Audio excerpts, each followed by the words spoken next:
L'histoire commence avec Rogue, blessé, allongé sur le sol. Lorsqu'il se redresse, une douleur aiguë lui traverse la poitrine, car ses côtes sont brisées. Autour de lui, ses compagnons sont dispersés, meurtris et blessés, tandis que l'un d'eux lutte toujours contre les morts-vivants. À ce moment-là, l'autorité du roi démon se manifeste, invoquant d'innombrables morts-vivants des profondeurs de la terre. En un instant, une armée entière de morts-vivants se dresse devant eux. Confronté à ce spectacle, Rogue prend sa forme de squelette.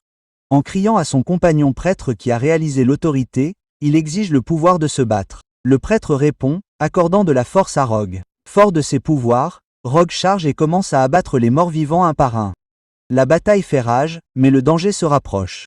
Derrière l'un des compagnons de Rogue, le roi démon lui-même apparaît et frappe, bien que l'attaque soit esquivée de justesse. Préparant un autre coup mortel, le roi démon est soudainement contré. Le héros lui tranche un bras et pointe son épée vers l'avant, déclarant que le combat est terminé. Mais le bras sectionné du roi démon se régénère instantanément. Il fonce en avant, serrant fermement le héros. Le héros se demande si l'ennemi se prépare à s'autodétruire, mais Rogue bondit, souriant à son compagnon. Il tranche la main du roi démon et déclare avec défi que si la mort est inévitable, ils l'affronteront ensemble. Rogue déchaîne sa puissante technique, la transition de l'abîme, laissant ses alliés assommés par la force pure de son attaque. Alors que la poussière se dissipe, on voit Rogue à peine debout. Le soulagement envahit le héros, qui le croit sain et sauf, mais remarque ensuite que le bras de Rogue a été sectionné. Malgré cela, le roi démon est toujours en vie. Il l'éraille, se demandant si tout cela n'était rien de plus qu'une mort sans signification. Rogue assène un coup de pied au visage du roi démon, avant d'être violemment projeté au sol et coincé sous la main écrasante de l'ennemi. Le prêtre s'avance, accordant au héros une force divine. Le héros charge, brandissant l'épée sacrée et l'autorité de la lumière, portant un coup qui tranche le roi démon en deux. Son corps s'effondre et s'écrase au sol. Le prêtre demande s'ils sont sains et saufs, mais le héros l'appelle à se rapprocher. Alors que le prêtre se précipite, il voit le corps de Rogue commencer à se régénérer. À ce moment-là, le roi démon parle à nouveau. Il demande s'ils ont bien reçu la bénédiction, admettant sa propre agitation avant de révéler que c'est ainsi que les choses devaient se passer. Le héros regarde, choqué, le roi démon expliquait que son corps physique a déjà rempli sa fonction et qu'il est en train de s'effondrer. Il déclare leur victoire. Sa tête se sépare de son corps et tombe au sol. Pourtant, même dans ces derniers instants, il délivre son dernier message. Il les avertit que d'innombrables choix les attendent, que le désespoir les suivra, et que même écrasés sous le poids de la responsabilité, ils ne doivent pas s'arrêter. Il prie pour que leur voyage trouve une fin différente de la sienne, car lui et les siens avaient vécu dans le vide et la folie. Sur ce, son corps se dissout dans le néant. Ainsi prit fin la bataille entre le héros et le roi démon, un affrontement qui détermina le destin du monde. Dans les jours qui suivirent, le temps sembla se brouiller. Le sorcier fut capturé par le directeur de l'école de magie et renvoyé à ses études. L'elfe entreprit un voyage de retour vers sa terre lointaine. Le prêtre fit ses adieux et se retira une fois de plus du monde séculier. Et les autres retournèrent à leur place. La fausse lumière s'éteignit et la vie continua sous le soleil comme si rien de tout cela ne s'était jamais produit. La peur se retira de leur quotidien. Et ainsi une ère de paix dura longtemps. Plus de 150 ans plus tard, au plus profond de la forêt, on voit Rogue assise sous un arbre. Son corps, désormais entièrement squelettique, porte le poids des siècles, car il a vécu bien plus longtemps que ne le permettraient les années mortelles. Il réfléchit au passage du temps. Les montagnes autrefois inébranlables se sont effondrées. Les plaines se sont transformées en désert. Et les seules constantes semblent être les étoiles au-dessus de lui et lui-même. L'immortalité qui lui a été imposée. La soi-disant bénédiction du roi démon est devenue une malédiction qui ne s'effacera jamais. Il s'interroge sur son but, se demandant quel sens il reste à une existence qui ne peut pas prendre fin, dans une vie où il doit rester seul pour toujours. Alors qu'il lève les yeux, une étoile filante traverse le ciel. Dans cet instant de silence, un enfant erre dans la forêt et tombe sur Rogue. Surpris par la vue, l'enfant témoigne d'une vérité longtemps cachée. 150 ans après la chute du roi démon. Le temps qui s'était arrêté recommence enfin à s'écouler. Rogue est surpris de voir l'enfant s'approcher et réfléchit à ce qui l'amène ici si tard dans la nuit. L'enfant attrape Rogue et tire sur la joue, éclatant d'excitation à la vue d'un squelette qui parle. Rogue est surpris par l'excitation de l'enfant. L'enfant continue de tirer sur la joue de Rogue pendant un moment. Rogue prend doucement la main de l'enfant et lui dit d'arrêter. Rogue raconte alors à l'enfant qu'il a vu de nombreuses fois des enfants perdus dans les montagnes, mais que c'est le premier à le tapoter comme ça. Rogue demande à l'enfant s'il n'a pas appris à s'enfuir lorsqu'il voit quelque chose qui n'est pas humain. L'enfant sourit et explique qu'on lui a appris à ne pas juger sur les apparences. Rogue est surpris par cette réponse. Rogue admet qu'il devenait sentimental pour la première fois depuis longtemps, puis un étrange enfant apparaît. En entendant la remarque troublée de Rogue, l'enfant demande l'identité de son maître et remarque l'étrange épée de Rogue. Se demandant si Rogue est un chevalier, Rogue montre son épée et répond qu'il est un messager impérial, un coursier qui parcourt le pays avec les messages de l'empereur. Rogue ajoute qu'il protège actuellement la montagne avec une épée maudite, mais qu'il n'est pas un maître. L'enfant est extrêmement excité à l'idée d'apprendre qu'un messager de l'empereur est là et demande si Rogue doit être très fort. Rogue répond que bien sûr qu'il est fort puisqu'il est chargé de transmettre les messages de l'empereur, une tâche qui n'est pas à la portée de tout le monde et qui nécessite des connaissances en magie de haut niveau comme la nécromancie. Rogue utilise sa magie pour faire sortir un cri du sol, ce qui étonne l'enfant. L'enfant s'exclame que Rogue doit être vraiment fort. L'enfant demande alors à être pris comme disciple de Rogue, disant qu'elle veut devenir forte. Rogue est déconcerté par cette demande. Rogue rit et refuse, disant qu'il s'ennuyait simplement de la routine répétitive et que prendre un disciple serait ennuyeux. L'enfant demande avec déception si l'histoire ne dit pas que Rogue la prendrait comme disciple. L'enfant supplie davantage, tapotant la tête de Rogue et le traitant d'avare, d'infaillible et de sans cœur. Rogue répète qu'il ne sait pas pour les autres, mais qu'il n'est pas un maître. Cela contrarie l'enfant. Le lendemain matin, Rogue se repose sous un arbre. L'enfant arrive et crie fort, ce qui fait sursauter Rogue qui lui demande si elle ne va pas rentrer chez elle. L'enfant répond qu'elle ne partira pas tant que Rogue ne lui aura pas appris à manier l'épée. Rogue dit avec colère à l'enfant de se dépêcher de rentrer chez elle, prévenant que ses parents vont s'inquiéter et qu'un squelette peut être confondu avec un monstre kidnappeur d'enfants. Tout en jouant, l'enfant explique que sa maison a brûlé, que ses parents sont également morts et que sa mère lui a dit qu'elle devait devenir forte pour survivre seule. En entendant l'histoire de l'enfant, Rogue se sent mal. L'enfant insiste sur le fait qu'elle doit devenir forte et demande si Rogue comprend. La façon dont l'enfant se tourne vers Rogue et sourit fait que Rogue voit son propre reflet en elle. Rogue, fatigué, finit par accepter et dit à l'enfant qu'il va lui apprendre à manier l'épée. L'enfant est stupéfait et ravi. Rogue lève la main et dit qu'il est indigne d'une femme forte de refuser sans cesse la demande d'un enfant. Il est révélé que Rogue est une femme, ce qui surprend encore plus l'enfant. L'enfant demande si Rogue était une femme, ce qui met Rogue en colère, qui reste silencieux. L'enfant remercie Rogue et recommence à jouer avec le cri. Tandis que Rogue pense que le peuple de l'empereur a beaucoup souffert et qu'apprendre à cet enfant à se débrouiller seul serait une expiation pour ne pas avoir réussi à transmettre le message de l'empereur. Rogue commence à apprendre à l'enfant à jouer à l'épée avec une épée en bois. Quand ils sont fatigués, ils se reposent sous l'arbre. Rogue invoque des monstres avec de la magie pour que l'enfant les combatte. L'enfant poursuit parfois les monstres et parfois il est poursuivi par eux. Plus tard, les deux font semblant d'être des fantômes et effraient un homme jusqu'à ce qu'il s'évanouisse. Il se fatigue à nouveau et retourne se coucher sous l'arbre avec la main de l'enfant posée sur la main squelettique de Rogue et l'enfant s'appuyant sur Rogue pendant qu'elle s'endort. Rogue reprend l'entraînement à l'épée et, au fil du temps, l'enfant devient habile. L'enfant sourit lorsqu'elle regarde Rogue et Rogue lui rend son sourire. 11 ans plus tard, une scène montre une fille se baignant dans un lac de forêt. Rogue appelle la fille et l'invite à manger. La fille répond qu'elle l'aidera tout de suite. Pendant qu'il cuisine, la fille dit à Rogue qu'elle a quelque chose de sérieux à discuter. Rogue demande de quoi il s'agit et commente qu'elle met soudainement l'ambiance. Pendant qu'ils mangent ensemble, la fille explique que le village où elle vivait autrefois a été abandonné après une soudaine vague de monstres, que l'Empire l'a abandonné et que l'espoir s'est estompé car tout le monde a abandonné. Rogue est déconcerté par cette nouvelle. La fille admet qu'elle est devenue assez forte. Rogue lui demande directement si elle compte devenir une héroïne. Cette question directe déstabilise la fille. Rogue poursuit en disant qu'après lui avoir enseigné pendant 11 ans, Rogue peut désormais voir ce qu'elle pense et se souvient d'un ami qui voulait devenir une héroïne pour aider les gens malgré les moqueries et les doutes, insistant sur le fait qu'il n'était pas nécessaire de qualification pour sauver les gens. La jeune fille est très surprise par les paroles de Rogue. Rogue, en tant que seule héritière des techniques de chasse nordiques et son maître, présente une dague à la jeune fille dans l'espoir qu'elle ne la tirera qu'avec de bonnes intentions. La jeune fille accepte l'épée avec respect. Rogue lui ordonne d'aller sauver le monde, puis de revenir, promettant d'être toujours là pour l'attendre. Prête à partir, la jeune fille lui dit au revoir et s'en va. Rogue se demande combien d'années cela prendra, 5 ans, 10 ans, et décide de protéger l'endroit jusqu'au retour de l'enfant, confiante que l'enfant sauvera le monde et reviendra.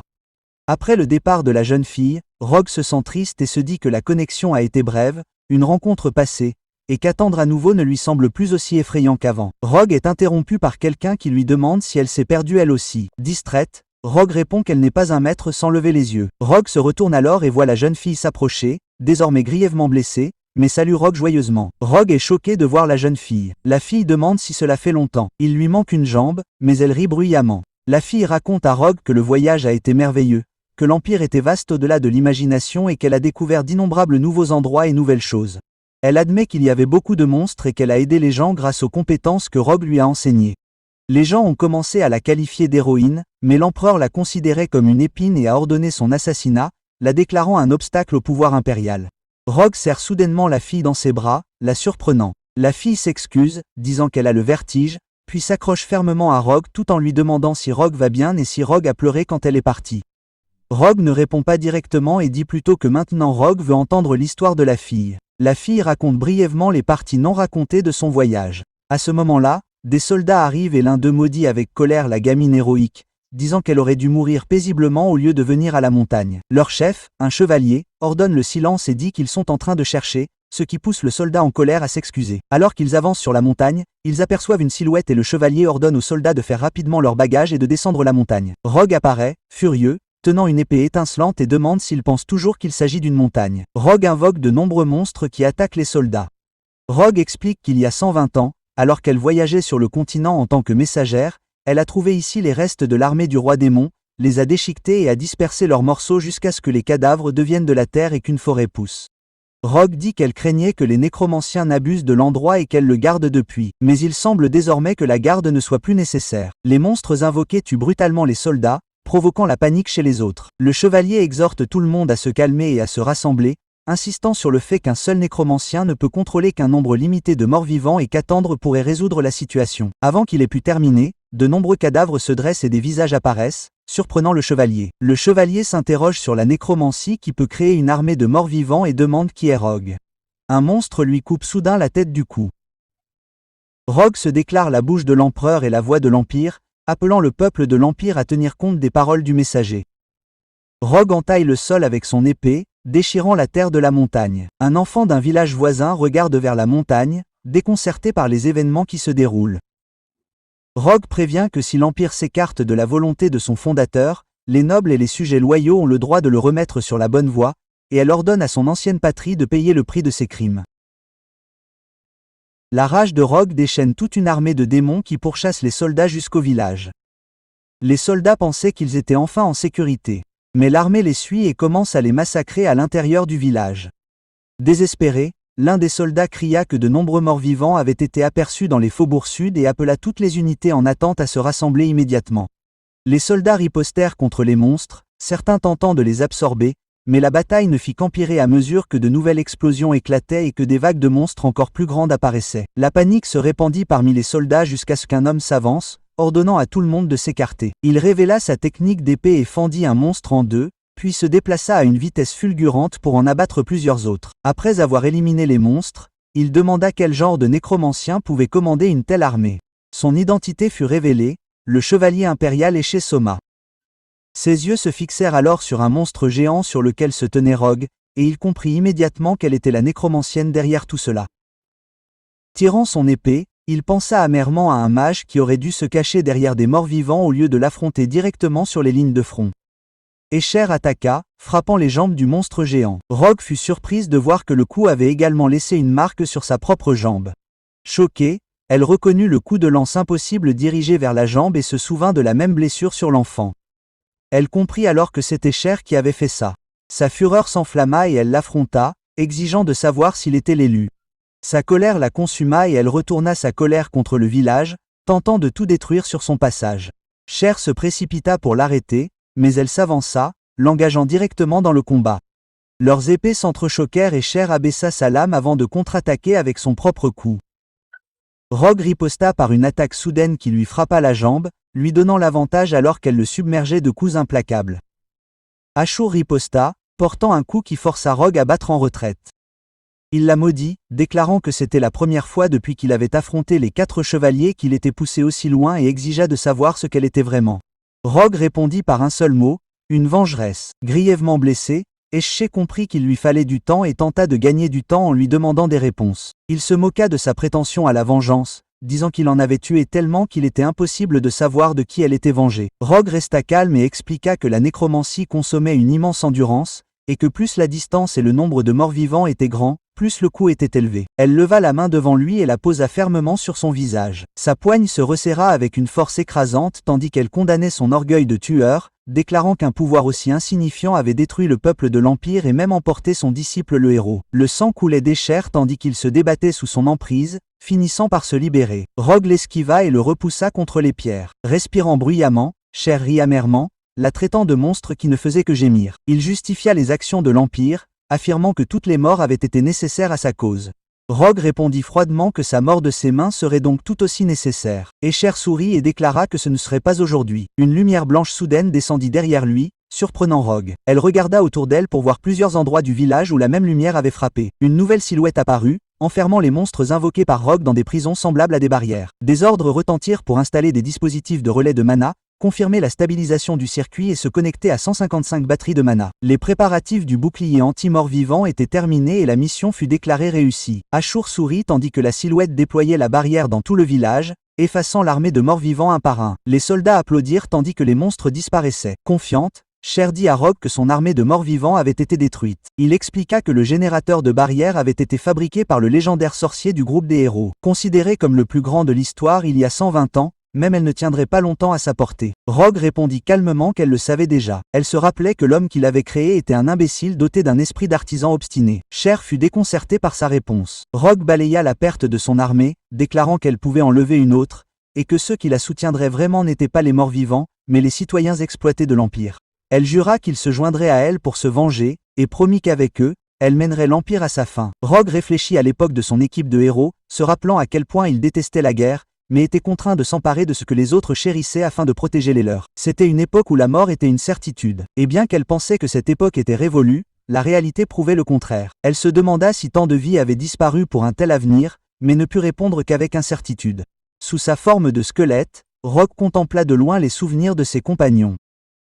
Elle se demanda ce qu'elle avait pensé lorsqu'elle était arrivée sur le champ de bataille, pour qui elle s'était battue et où elle était censée aller à cette époque sans eux. Sans réponse, elle continua d'avancer. 4 jours après l'incident de l'extermination des héros, la scène se déplaça au village des aventuriers du Nord. Rogue entra dans un restaurant. Tendant une carte et demandant son chemin, elle expliqua qu'elle s'était perdue en voyageant vers le nord le long des montagnes. Un client la congédia, lui rappelant qu'il ne s'agissait pas d'un bureau de guide, mais de la guilde des aventuriers. Elle insista sur le fait que c'était le seul endroit ouvert et qu'elle voulait juste son chemin. Avant de partir tranquillement, un autre homme l'interrompit avec colère, la traitant d'audacieuse pour avoir fait irruption, mais le premier leva la main pour le faire taire. Il fit remarquer que pour quelqu'un qui prétendait être un vagabond, Rogue riait du sang. Il évoqua une sinistre rumeur concernant un nécromancien qui avait tué des chevaliers et ravagé le village de Changetéapé de l'autre côté des montagnes. Caché à proximité, un homme masqué écoutait attentivement. Le client émit alors des hypothèses à voix haute sur les morts vivants avant de lancer soudainement un couteau à Rogue, qu'il attrapa facilement avec une fureur froide. Elle l'avertit de faire attention à qui il choisissait de se battre et frappa le sol de son poing. Sous les planches fissurées, l'homme masqué apparut avec le même couteau planté dans la poitrine. Le client, imperturbable, ordonna à ses hommes de la tuer. 2 assaillants se précipitèrent. Rogue, irrité, leur rappela qu'elle n'avait demandé que des instructions et que ce qui allait suivre serait de leur faute. L'un des assaillants chargea avec une épée, mais fut esquivé, frappé et projeté au sol. Le second la taillada, mais elle attrapa sa lame, l'attrapa par le col et le retourna. Alors qu'il tombait, Rogue se tourna vers le client assis, mais 2 autres assaillants se précipitèrent sur elle. Elle bondit entre eux, forçant leurs couteaux l'un contre l'autre, les laissant assommer. Elle leur frappa ensuite la tête à main nue. Une fois la pièce vidée, Rogue disparut, faisant sursauter le client. Il la sentit derrière lui, tira son épée et attaqua, mais elle esquiva et bondit sur la table. Furieux, il trancha le bois et avança, réfléchissant à son prochain coup. Rogue se baissa, lui attrapa la main et le projeta violemment en arrière, l'envoyant s'écraser si violemment qu'il transperça le sol. Les assaillants restants le regardèrent avec incrédulité, choqués que leur chef soit tombé d'un seul coup. Rogue les défia, exigeant de savoir qui viendrait ensuite. La peur se répandit parmi eux jusqu'à ce qu'une voix autoritaire arrête le combat. Un homme s'approcha, ordonnant à Rogue d'en finir là et promettant de lui donner ce qu'elle voulait. Les autres chuchotèrent avec admiration, l'appelant le maître de guilde. Il se présenta comme Thor Vinland, maître de guilde de la guilde d'aventuriers la plus septentrionale de l'Empire et invita Rogue à parler ailleurs.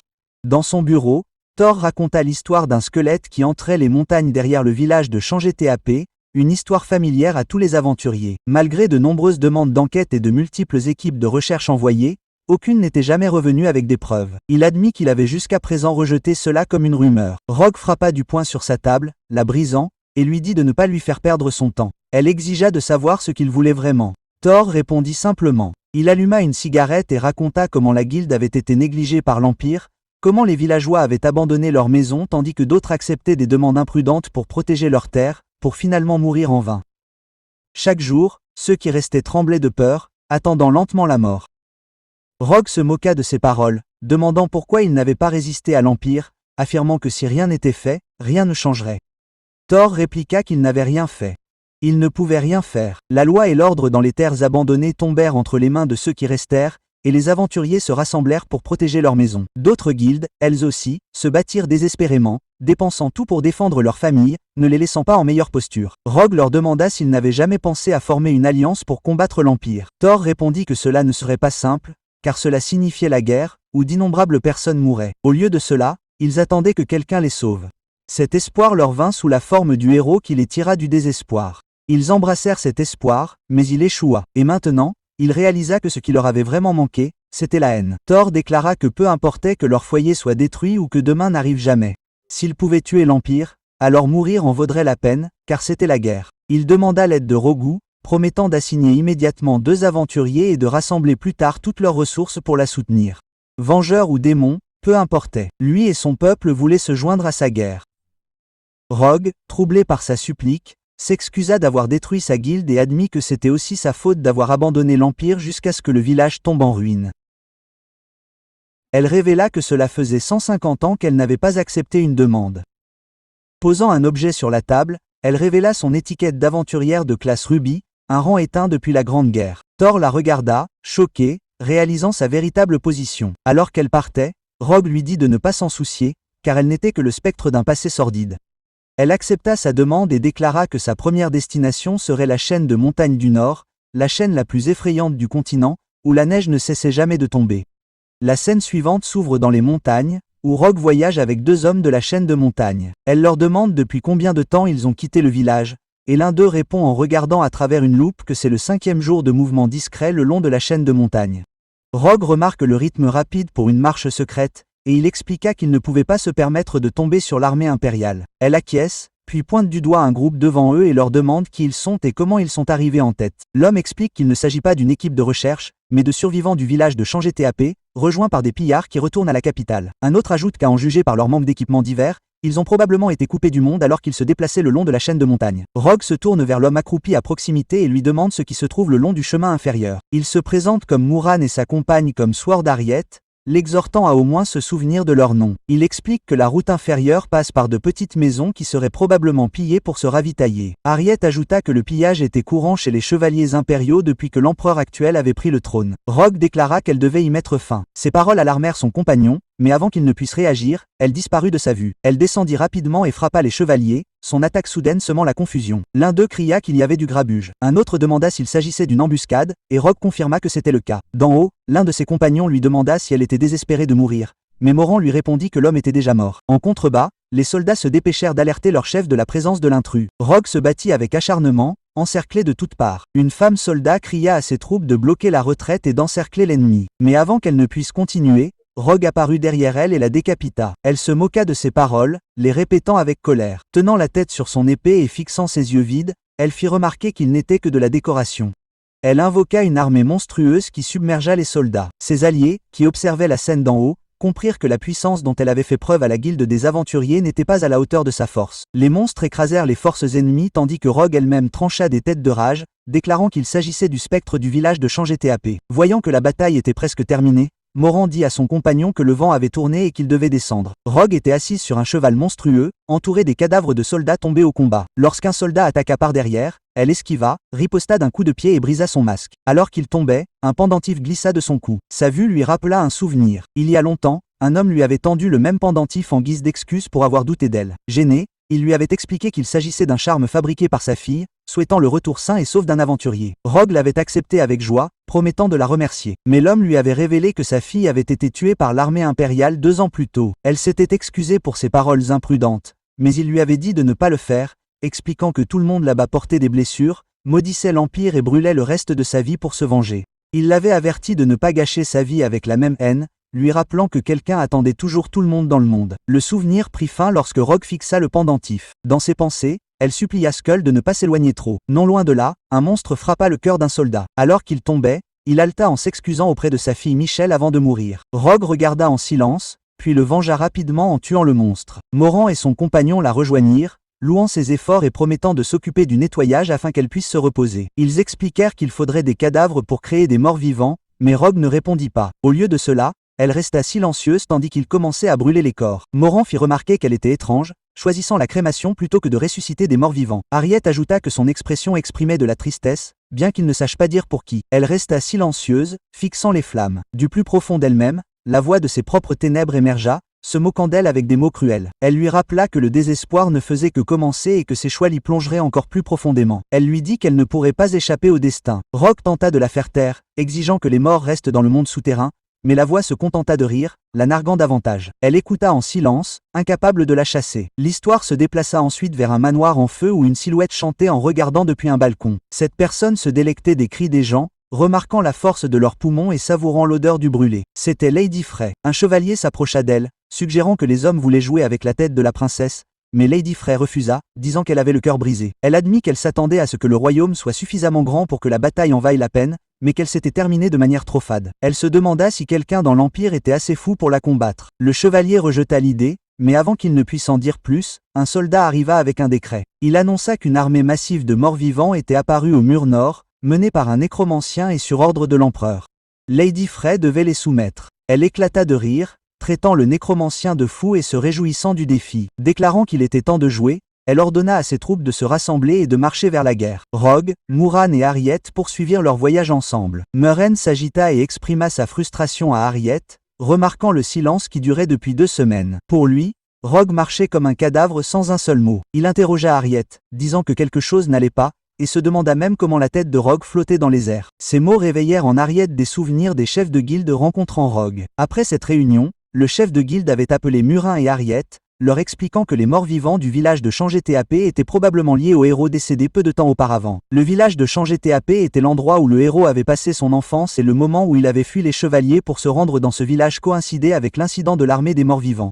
Plus que tout, le style de combat de Rogue était le reflet du héros. Grâce à cette explication, la vérité devint claire. L'enfant était morte des suites de ses graves blessures. Le chef de guilde, parlant de Rogue, leur dit que cette personne n'était probablement pas mauvaise. Comme eux, il était seulement désespéré et en difficulté. Le chef admit ne pas savoir pourquoi. Rogue se dirigeait vers la chaîne de montagnes du Nord, mais déclara qu'il n'était pas leur ennemi. En même temps, rien ne garantissait qu'il serait leur allié non plus. Pourtant, cette personne était certainement la clé pour faire tomber l'Empire. Parce que Mouran et Harriet étaient originaires du Nord, le chef de guilde leur demanda de leur montrer la voie. Harriet avait exprimé son inquiétude. Rogue était imprévisible. Agirait-il vraiment selon leur volonté? Mais le chef de guilde le rassura en lui disant qu'il avait une bonne intuition. Sur ce, il tendit une carte à Harriet. Revenant au présent, Harriet finit de se remémorer ces mots. Il s'approcha ensuite de Rogue et lui indiqua un autre chemin. À ce moment-là, Rogue aperçut le village de Changé-TAP devant eux et suggéra qu'ils s'y arrêtent. En entrant dans le village, Rogue fut submergé par les souvenirs de son passage avec l'enfant. Il se rappela comment elle avait autrefois fabriqué un sac en papier avec 2 trous et l'avait fait porter. Ils étaient tous les deux entrés dans un bar avec l'enfant qui l'avait traîné à l'intérieur malgré sa réticence. Elle avait demandé au commerçant une table pour 2 personnes, et le commerçant avait accepté. En attendant que la table soit prête,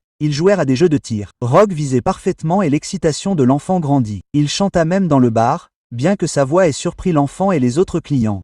Plus tard, la danse emplit l'endroit et, une bière à la main, Rogue et l'enfant s'amusèrent. C'était un rare moment de bonheur, et pour la première fois depuis de nombreuses années, Rogue avait ressenti de la joie. De retour dans le présent, il entra de nouveau dans le même bar. Le tableau de tir était toujours accroché à sa place. L'intérieur semblait inchangé, mais l'endroit était complètement vide. Rogue ressentit une profonde tristesse jusqu'à ce que quelqu'un pose un verre de bière devant lui. Surpris, il leva les yeux et vit la même commerçante. Elle lui dit que le bar avait fermé depuis longtemps et qu'il était arrivé trop tard, peut-être pour chasser de vieux souvenirs. Elle le reconnut et lui demanda s'il ne portait plus le déguisement de sac à pain. Rogue, confus, lui demanda comment elle l'avait reconnu. Elle répondit en sirotant une bouteille de vin. Elle avait entendu de nombreuses histoires à son sujet de la part de l'enfant qui y travaillait autrefois, mais jamais qu'il était un mort-vivant capable de parler. Il devint clair que l'enfant avait travaillé dans le bar pour couvrir ses frais de subsistance. La commerçante lui servit du vin et lui expliqua qu'il s'appelait Diony, une boisson bon marché signifiant nouveau. Elle commença par révéler que l'enfant lui avait confié ce vin, en disant qu'elle le boirait un jour ensemble. Avec Rogue, avant de partir en voyage parmi les aventuriers, partager ce vin était devenu une tradition pour souhaiter la sécurité avant de partir. Mais désormais, il ne restait plus aucun aventurier dans le village, et ce vin n'avait pas été vendu depuis des lustres. Pendant ce temps, Harriet errait dans le village vide, observant son état de désolation. Le commerçant reprit la parole, disant que le pays était déjà ruiné, et elle comprenait pourquoi Rogue s'était levé. Mais elle lui dit que ce qu'il tentait maintenant était mal. Peut-être qu'à la fin, il pourrait sauver le peuple de l'Empire. Mais elle se demanda si c'était vraiment l'image que l'enfant avait souhaitée. Rogue ne répondit pas. La commerçante elle-même répondit que non. Si cela avait été la volonté de l'enfant, elle aurait souhaité quelque chose de plus lumineux. Elle tendit à Rogue les affaires de l'enfant, la robe qu'elle avait portée lorsqu'elle était partie pour devenir une héroïne, son pendentif et l'épée qu'il lui avait donnée. Le coquin fut stupéfait et la commerçante expliqua que l'enfant avait laissé ses objets derrière lui avec pour instruction de les lui transmettre. Elle lui rappela ce que l'enfant désirait autrefois. Rassembler des camarades, sauver des gens, vaincre le mal, comme dans les contes de fées des aventuriers de la classe Ruby d'autrefois. Ce qu'elle voulait, c'était une aventure. Coquin tenait le verre dans sa main et se répétait le mot « aventure ». Il but, se rappelant ses paroles et réfléchit profondément. La haine aveugle les yeux,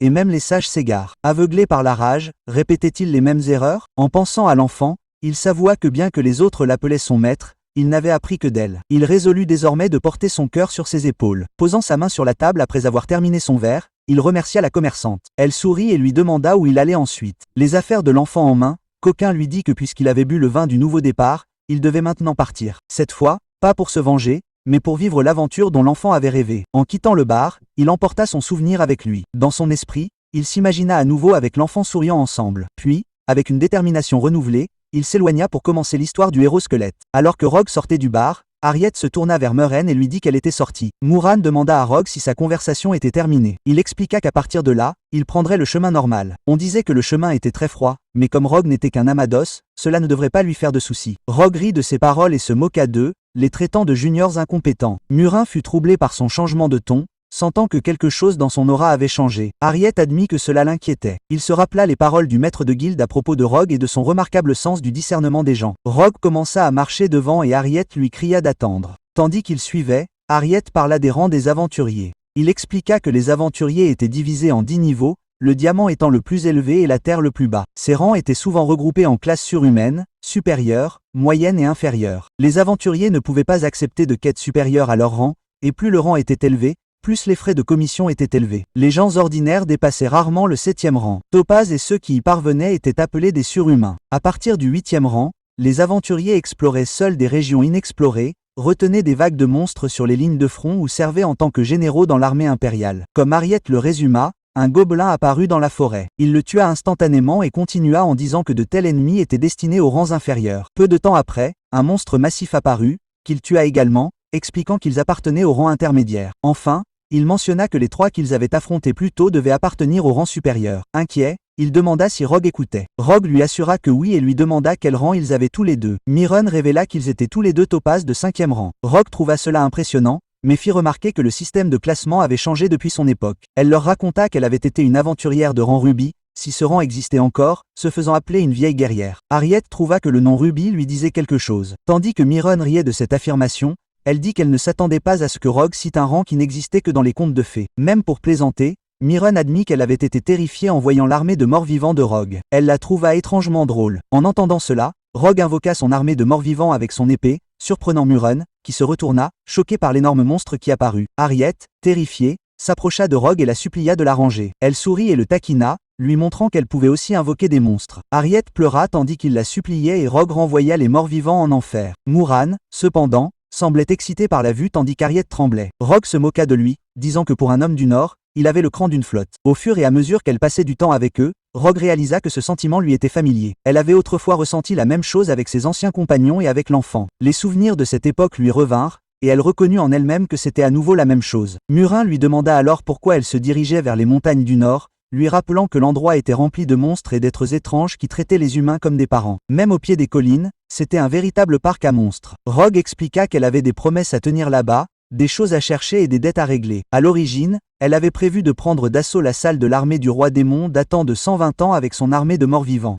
Mais un homme barbu avait détruit toute son armée avec une seule barrière. Myrrhen était confuse et Harriet demanda si une telle chose était même possible. Rogue leur répondit que ce n'était pas une barrière ordinaire. Elle avait été fabriquée par un sorcier du groupe du héros, spécialement conçue pour arrêter les vagues de morts-vivants utilisées sur les lignes de front du domaine du roi démon. Son pouvoir était immense. C'est pourquoi elle admit qu'elle était inutile seule. Pour renverser l'Empire, elle aurait besoin d'une armée humaine. Harriet écouta, choquée, et comprit enfin qui était vraiment Rogue. Elle le confirma, disant qu'elle ferait des peuples du Nord ses alliés. Harriet était horrifiée à l'idée de recruter ces bêtes folles à fourrure. Moran admit que si cela pouvait être fait, il deviendrait l'armée la plus puissante du continent. Rogue leur raconta que son plan initial était de prendre la tête de l'empereur, mais que son disciple l'en avait dissuadé. Désormais, au lieu de chercher à se venger, son objectif était de reconstruire correctement l'Empire. Elle changea ensuite de sujet, disant que c'était eux qui avaient échoué à la grande chasse et s'étaient enfuis, car les habitants du nord de leur âge ne devraient pas se trouver dans un endroit comme celui-ci autrement. Harriet et Myron furent toutes deux choquées par ces paroles. Rogue leur assura qu'elle leur accorderait un peu de répit, car la route à parcourir était longue. Elle les mit au défi de le faire. Harriet répondit nerveusement qu'il y avait déjà trop de choses à faire et les exhorta simplement à continuer. Rogue rit, les taquinant pour leur bravoure. Elle déclara ensuite qu'elle allait maintenant commencer une partie. Une fois de plus, elle invoqua son armée de morts-vivants. Un monstre géant apparut et Rogue s'assit dessus, annonçant qu'elle leur donnerait 10 secondes. Harriet paniqua, criant qu'il ne l'avait pas provoqué. Il supplia Myron de l'arrêter, traitant Rogue de fou, mais il réalisa rapidement que Myron s'était déjà enfui. Choquée, Harriet la vit fuir et lui cria en retour qu'ils devaient vivre et se revoir. Et Rogue commença son compte à rebours. Harriet se figea sur place, puis courut en déclarant « Le temps est écoulé ». Le monstre mort-vivant le poursuivit tandis que Rogue riait, savourant chaque instant. Elle pensa à l'enfant, au héros et à tous les autres qui avaient disparu, mais dont elle portait encore le souvenir en elle. Elle cria qu'Harriet et Myron étaient le deuxième groupe de disciples ignorants qu'elle n'avait jamais demandé. Ils devraient être reconnaissants, déclara-t-elle, car elle les entraînait personnellement afin qu'ils ne deviennent pas une malédiction pour l'humanité. Harriet et Myron coururent désespérément pour sauver leur vie tandis que Rogue résolut en silence que cette fois-ci, elle ne s'égarerait pas. Elle les protégerait jusqu'à la fin afin de pouvoir continuer à vivre comme elles-mêmes et ne plus jamais être seules. Dans les montagnes, leur chaos provoqua une explosion, projetant un épais brouillard sur la forêt. Quelqu'un le remarqua de loin. Lady Frey se tenait là avec ses soldats, le regard tourné vers la source. Elle sourit et déclara qu'elle les avait trouvés. La zone devint tendue lorsque la voleuse remarqua un monstre mort-vivant soudainement apparu qui se mit à poursuivre Moran et Harriet. Moran et Harriet réagirent avec peur et commencèrent à fuir. Le monstre mort-vivant se jeta sur Harriet et frappa le sol à côté de lui, provoquant une grande terreur chez Harriet. Harriet paniqua et cria à la voleuse de s'arrêter, l'avertissant que le coup aurait pu les tuer. Harriet exhorta à plusieurs reprises le voleur à mettre fin à l'escalade, et il s'enfuit tout en scrutant la zone. Quelqu'un apparut en courant vers le monstre mort-vivant, attirant l'attention de tous. La nouvelle venue s'avéra être la dame de la nuit Frey, qui s'avança avec une excitation visible. Frey bondit sur le monstre et dirigea son attention directement vers le voleur. Le voleur se figea, confus, à l'arrivée soudaine de Frey. Frey frappa le voleur avec son épée, et le voleur bloqua le coup avec sa lame. Frey sourit au voleur et la salua, ce qui rendit le voleur encore plus perplexe. Frey se lança vers le ciel tout en attaquant et déchaîna une technique d'épée redoutable qui frappa le voleur sous un angle inattendu, dissipant instantanément le monstre mort-vivant que le voleur avait invoqué. Moran recula, alarmé par la tournure soudaine des événements, et les épaules d'Harriet se tendirent tandis qu'il regardait. La voleuse se redressa en atterrissant au sol, et Frey la réprimanda pour lui avoir tendu une embuscade malgré leur méconnaissance. La voleuse demanda l'identité de Frey, et Frey répondit avec un sourire inquiétant. Frey se présenta comme étant Frey, l'un des 4 chevaliers de l'Empire, se faisant passer pour Frey de la guerre, et déclara son intention de déclarer la guerre à la voleuse. La voleuse se rappela du chevalier du village de Changer TAP et reconnut la référence aux 4 chevaliers mentionnés par un homme barbu. Frey confirma le lien, puis la railla en disant qu'après avoir salué la voleuse, elle pouvait désormais commencer à se battre. Frey chargea la voleuse et leurs lames s'entrechoquèrent dans une énorme explosion qui brisa les arbres voisins. Frey enchaîna avec une frappe au sol tandis que la voleuse absorbait les impacts avec son arme. Frey lança une rafale d'attaques incessantes que la voleuse tenta d'esquiver. Frey donna alors un coup de pied à la voleuse, l'envoyant voler, mais la voleuse enfonça son épée dans le sol pour se stabiliser et éviter de tomber. La voleuse observa les mouvements de Frey avec une stupéfaction croissante. Pensant que Frey se déplaçait comme quelque chose d'inhumain et remarquant l'étrange allonge et les mouvements articulaires qui rendaient le combat contre nature, Frey se prépara à un nouvel assaut et la voleuse lança une petite pierre vers les yeux de Frey.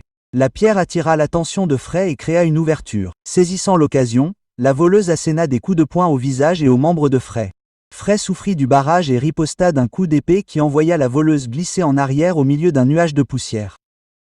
Frey pressa sa main contre ses yeux et se moqua du manque de force de la voleuse, faisant remarquer que la voleuse n'était venue qu'avec 2 enfants sous prétexte de porter secours. Frey ajouta qu'elle enterrerait ses 2 enfants avec la voleuse et quitterait les lieux. Le voyou encaissa l'insulte et reconnut que Frey pourrait être capable de la tuer, louant l'instinct de combat de Frey et sa portée anormalement longue tout en admettant la force de Frey. Le voyou se leva alors complètement, affirmant que la mauvaise vue de Frey pourrait être son défaut fatal. L'épée du roi démon du voyou s'approcha et, sur l'ordre du voyou, l'armée de démons se matérialisa à partir de la lame. Frey regarda avec incrédulité les monstres morts qui l'entouraient désormais. Le voyou exhorta Moran et Harriet à fuir avec l'épée à la main. Une énorme explosion éclata à proximité et lorsque la fumée se dissipa, un monstre mort-vivant colossal ressemblant à un dragon apparut avec Myron et Harriet chevauchant dessus. Moran et Harriet commencèrent à réprimander le voyou pour ne pas les avoir informés qu'elle avait l'intention d'utiliser de la fumée sur les soldats car ils pensaient qu'elle les enfumerait également. Harriet exigea de savoir ce que le voyou avait mélangé à la fumée. La voleuse expliqua froidement qu'elle avait trempé des piments dans de la fumée, mélangé à de la poudre de carapace de tortue et durci le mélange, proposant de fournir la recette par écrit. Harriet cria pour que le bavardage cesse. Morant demanda s'il y avait un plan et avertit que si Frey était vraiment l'un des 4 chevaliers, même une armée pourrait ne pas suffire. La voleuse admit qu'arrêter Frey pourrait être impossible à ce rythme et exhorta à battre en retraite au-delà des bornes, leur ordonnant de faire autant de bruit que possible pour faciliter leur fuite. Morant protesta et insista pour qu'il vérifie si les chevaliers les avaient déjà rattrapés. Plusieurs soldats s'approchèrent de la créature morte vivante que la voleuse avait invoquée. Frey arriva en courant et, surprise par l'armée de morts-vivants, demanda si la voleuse avait l'intention de leur faire la guerre. La voleuse prépara son épée et attaqua à la manière du Nord tandis que Frey répondait par une frappe en spirale. Leurs techniques conflictuelles produisirent une puissante explosion qui anéantit les monstres morts-vivants. Lorsque la fumée se dissipa, Frey rit et déclara que la scène était intrigante, énumérant l'imposant monstre mort-vivant, les étranges bombes fumigènes et un squelette maniant des techniques d'épée bizarres comme autant d'éléments qui rendaient le combat intéressant. Et elle se moqua du voleur pour en savoir plus. Le voleur essuya la poussière de son visage et gronda Frey pour avoir sali les vêtements d'une dame, la traitant de méchante. Frey se moqua davantage du voleur et suggéra qu'il n'avait pas les yeux nécessaires pour se regarder dans un miroir. Le voleur lui rendit l'insulte, traitant Frey de lâche qui s'était enfui et s'était fait prendre. Frey répliqua en traitant le voleur de pathétique petit monstre en collant. Frey se moqua ensuite du voleur en le traitant de bâtard mort-vivant n'ayant plus que des os. Le voleur se hérissa devant la moquerie de son apparence de vétéran. Frey demanda pourquoi la voleuse n'avait pas fait appel à son armée de morts-vivants et exprima sa déception, notant que même si les morts-vivants semblaient forts, quelque chose semblait étrange et que les 2 enfants l'empêchaient de se concentrer. Frey s'approcha et lui demanda si tuer les enfants l'aiderait à se concentrer et à se battre avec une fureur totale. La voleuse s'arrêta brièvement, puis accusa Frey d'être trop confiante en se rapprochant inutilement de l'ennemi. Frey sourit et déclara qu'elle avait complètement détruit la voleuse et qu'elle voulait lui écraser la tête. Une flèche frappa soudain Frey, suivie d'une pluie de flèches, dont 2 lui transpercèrent les mains. La voleuse se moqua de l'arrogance de Frey. Le maître de la guilde avait envoyé de nombreux combattants en renfort, et il couvrait maintenant Frey de flèches. La voleuse se moqua alors de Frey en lui expliquant la signification du nom de Frey, lui disant de s'incliner devant la montagne mère des tribus du Nord et la chaîne de montagnes du Nord elle-même. Frey laisse échapper un petit rire, comprenant pourquoi Rogue s'est rendu jusqu'à la cour du village du Nord. Elle brise les flèches en 2 et appelle plusieurs soldats avec un sourire narquois. Elle admet que tout cela n'était que pour montrer l'un de ses tours ridicules. Elle lui dit de bien les convaincre, affirmant qu'elle attendra aussi longtemps que nécessaire pour la guerre la plus divertissante de toutes. Son sourire devient inquiétant lorsqu'elle regarde Rogue et dit qu'elle compte sur Monsieur Skull. Rogue le regarde avec incrédulité, se demandant si elle n'est pas devenue folle. Harriet crie de soulagement que Monsieur Skull est sain et sauf, mais Rogue répond avec irritation en demandant ce qu'il pense de lui. Mouran, inquiet, regarde vers un arbre massif à proximité et demande à Rogue des nouvelles des personnes piégées dessus. Rogue s'en souvient soudainement et leur fait un signe de la main comme s'il saluait de vieux amis. Il les remercie pour leur aide plus tôt et salue joyeusement les villageois du Nord. L'un des villageois répond en tirant une flèche directement dans la paume de Rogue et en riant. Le villageois se moque de lui, amusé à la vue d'un squelette parlant, et plaisante sur le fait de lui couper la tête pour s'en servir comme gobelet. Rogue reconnaît instantanément qu'il s'agit des mêmes villageois gênants. Harriet rit, ce qui confirme, et Morant acquiesce. Sans hésiter, Rogue se retourne et crie à tout le monde de courir. Il commence à courir tandis que les villageois armés de lances les poursuivent en criant que des intrus ont été trouvés. Harriet hurle sur Rogue, confuse, lui demandant pourquoi leurs prétendus alliés attaquent. Morant lui rappelle que Rogue prétend avoir un accord avec ces gens. Rogue admet que l'accord a été conclu il y a 100 ans. Miron est incrédule, réalisant qu'ils ont fait tout ce chemin pour rien. Rogue explique qu'ils ont affaire à des villageois de la région du Nord et suggère que mentionner leur nom pourrait aider. Morant n'est pas d'accord, disant que cela ne fonctionnera pas puisqu'ils sont désormais considérés comme des intrus, et remet en question le comportement étrange d'Harriet. Rogue, essayant de calmer les esprits, se tourne vers les villageois et leur demande d'arrêter d'attaquer. Il se présente comme Édouard Benira, un membre du village du Nord et demande à parler à leur chef. Les villageois doutent de lui et demandent si un squelette pourrait vraiment être l'un d'eux. Rogue, pensant avoir résolu le malentendu, rassure Harriet et Morant en leur disant que tout va bien. Mais l'instant d'après, ils se retrouvent enfermés dans une cellule de prison. Harriet se moque de Rogue, le remerciant sarcastiquement pour ses grandes compétences en communication qui les ont conduits en prison. Rogue répond en frappant Harriet à la tête, le faisant perdre connaissance. Morant demande alors à Rogue s'il appartient vraiment au village du Nord, et Rogue admet qu'il l'a fait il y a longtemps. Harriet reprend conscience et prévient Morant que la situation est pire qu'il n'y paraît. Lorsque les villageois l'emmenèrent, il remarqua le nom du village, Red Lamb, qui fait partie du village du Nord. Rogue, confus, demande quel est le problème. Smurant explique que leur plan initial était seulement d'escorter Rogue jusqu'à l'entrée de la montagne et de revenir, et non d'entrer en contact avec le village du Nord lui-même. Un garde frappe soudainement les barreaux de la prison et annonce que le chef des morts-vivants a invoqué Rogue. Le garde l'escorte jusqu'à la salle du chef. Le chef étudie Rogue avec colère, l'accusant de se faire passer pour un membre du village du Nord. Il regarde ensuite Harriet et Moran, se moquant d'eux pour être revenus sans aucune honte. Harriet tremble et tente d'expliquer que le chef s'est trompé de personne.